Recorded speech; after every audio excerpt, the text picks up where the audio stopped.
Selamat pagi, salam sejahtera. Terima kasih karena bersama dengan saya di Nazilin Unity Channel. Baru-baru ini kita semua dikejutkan dengan pemecatan Khairi Jamaluddin dalam UMNO. Oke, jangan kamu bosan, kamu kata mungkin balik-balik KJ, balik-balik KJ. Pagi ini yang akan kita sajikan kepada Anda, yang kita akan ulas ialah perkara baru berkaitan dengan Ismail Sabri Yaakob.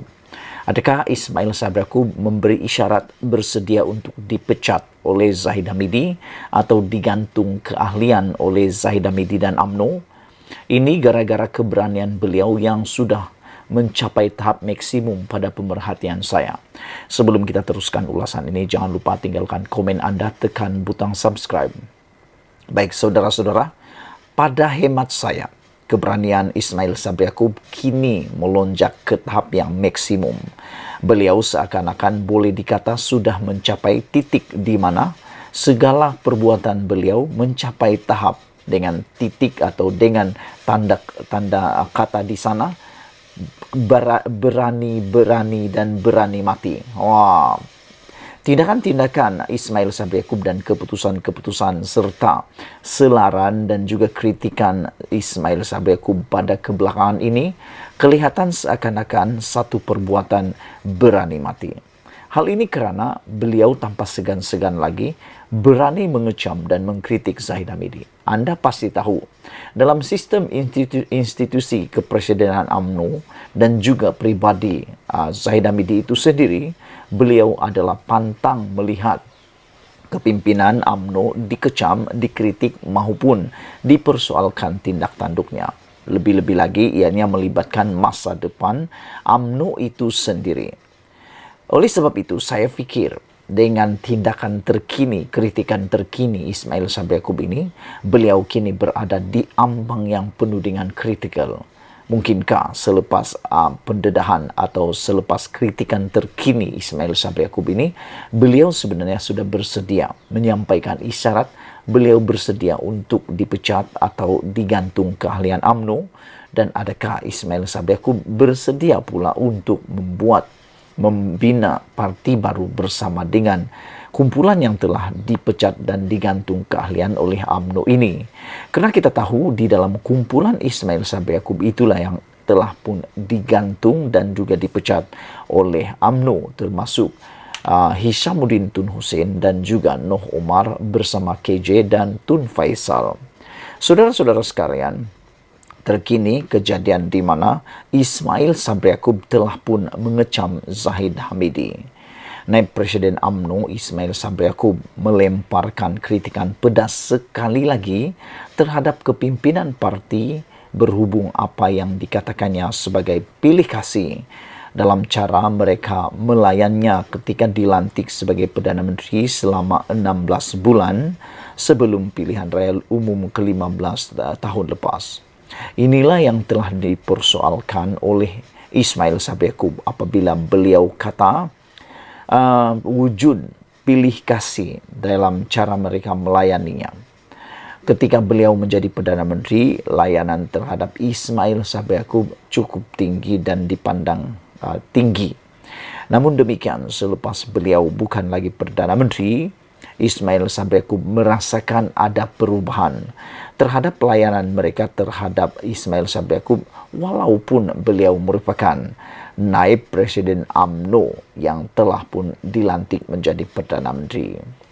Dalam sindiran tajam terkini daripada Ismail Sabri Yaakob yang dipercayai ditujukan kepada Presiden Ahmad Zahid Hamidi itu, Ismail Sabri Yaakob membuat perbandingan terhadap perwakilan UMNO dalam kabinet yang dipimpinnya dengan yang ada sekarang diketuai oleh Anwar Ibrahim. Wah, ini ada ciri-ciri macam buat perbandingan pula kan.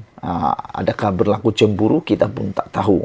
Apabila beliau membandingkan layanan terhadap perwakilan UMNO dalam kabinet yang dipimpinnya dengan yang ada sekarang yang diketuai oleh Anwar Ibrahim.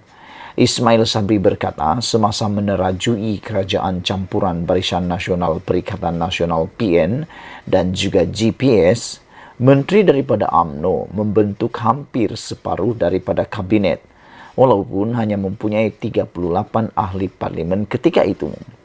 Sebaliknya, beliau berkata, hanya 6 slot kabinet diberikan UMNO. Diberikan kepada UMNO termasuk timbalan Perdana Menteri dalam kerajaan campuran sekarang. Dia kata, inilah satu pencapaian yang besar kepada kita.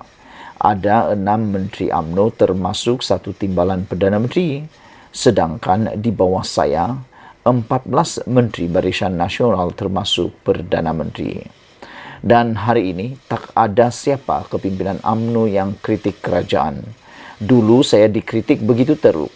Tetapi hari ini, pemimpin parti lain disanjung begitu mulia.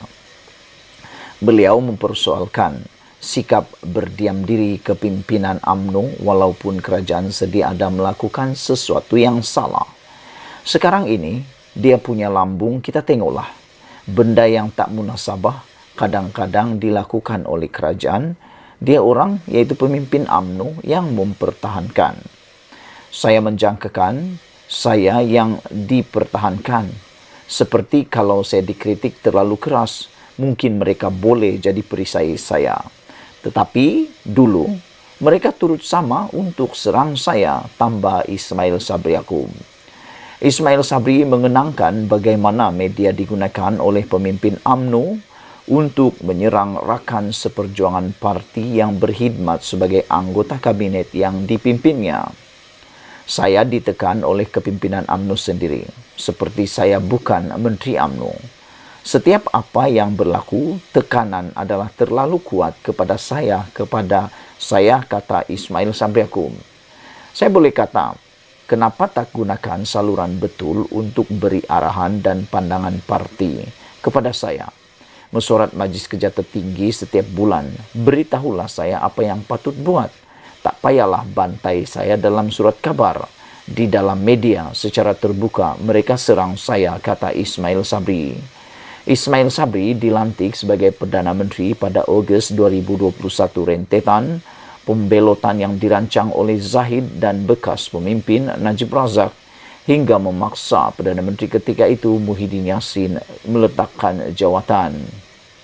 Beliau kemudiannya berjaya mengatasi Anwar, calon Pakatan Harapan PH, untuk Perdana Menteri selepas mendapat sokongan daripada majoriti ahli parlimen, termasuk kira-kira 50 daripada Perikatan Nasional dan 18 daripada GPS. Namun beberapa bulan berikutnya menyaksikan Ismail Sabri mendapat tekanan hebat daripada pemimpin UMNO, terutama daripada Presiden parti itu sendiri, iaitu Zahid Hamidi dan timbalannya Muhammad Hassan, yang mahu beliau membuarkan parlimen tanpa berlenga-lenga untuk memihak kepada apa yang mereka anggap sebagai kembalinya populariti PN. Selepas berbulan-bulan ditentang, Ismail Sabri akhirnya tunduk kepada tekanan apabila membubarkan parlimen untuk memberi laluan kepada PRU 15 pada November tahun lepas, berakhir dengan beliau menjadi Perdana Menteri paling singkat Malaysia. Ismail Sabri menyertai beberapa pemimpin UMNO lain dalam menentang rancangan Zahid untuk menyokong Anwar sebagai Perdana Menteri. Beliau juga antara pemimpin tertinggi UMNO yang menentang tindakan Zahid baru-baru ini untuk membersihkan parti itu daripada beberapa pemimpin dan ahli yang berpendirian kritikal. Dalam wawancara yang sama dengan utusan Malaysia, Ismail meramalkan kekalahan UMNO akan berulang pada pilihan raya negeri akan datang di Selangor, Negeri Sembilan, Pulau Pinang, Kedah, Kelantan dan Terengganu. Kita mungkin menghadapi masalah yang sama seperti di dalam PRU baru-baru ini, yaitu akhirnya ditolak oleh rakyat, terutama golongan muda dan profesional kerana kita atau sikap kita, kata beliau. Kalau dulu waktu PRU mereka tolak kita, tidak ada sebabnya mereka akan berubah pemikiran untuk tidak menolak kita pada PRN, kata Ismail Sabri Yaakob. Sekian dulu untuk kali ini. Jangan lupa tinggalkan komen anda, tekan butang subscribe. Malaysia kita punya, kita jaga sama-sama. Cintai Malaysiaku. Bye-bye.